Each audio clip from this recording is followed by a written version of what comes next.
One of the things that you can do to any of the object that you make in Cinema 4D is to Spherify it.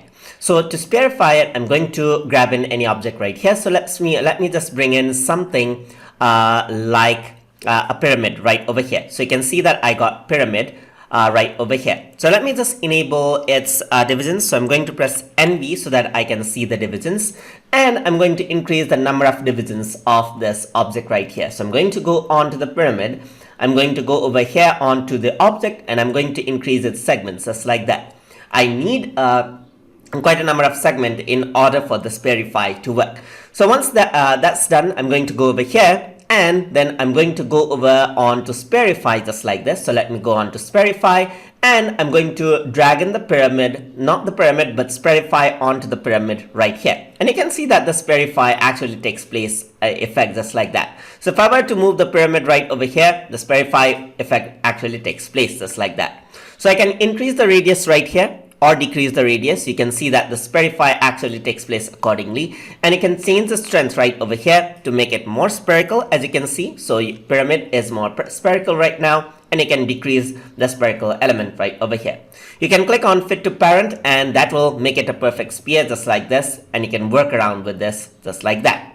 You can also go to the coordinate and change out where you want the spherical thing to actually happen just like this. So you can go to the object right over here. You can decrease the strength. You can go to the coordinates, and if you were to move it, you can see that the Spherify option actually this happens when it is facing this object right over here. So let's just go to fit to parent and increase the strength right here. So you can see that this is a perfect sphere right now.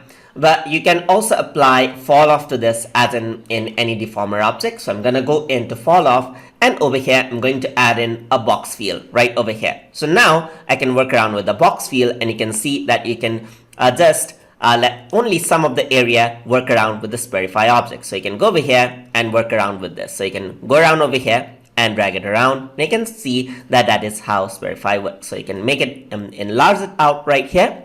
And there you go. That's the spherification going on right over here.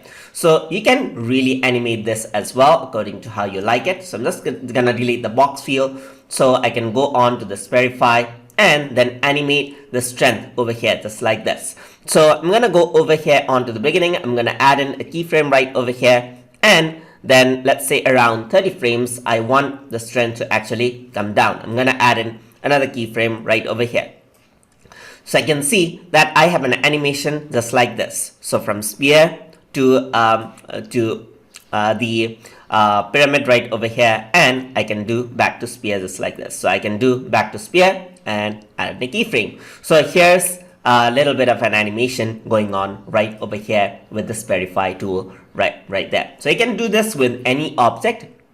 In my case, let me take something like a figure, and let's try it here. So let me just increase the number of segments. The more segments, the better, but keep it minimal level, because like if you have too much segments, the computer freezes. So I'm going to go over here, and I'm going to go over to Spherify, drag in Spherify under the figure. You can see that this is what is happening. So you can go over to Spherify, fit to parent right over here. You can see that this is how you can work around with the Spherify. You can actually Spherify the whole character or decrease it down just like this. So you can see that the character is getting kind of fat just like that.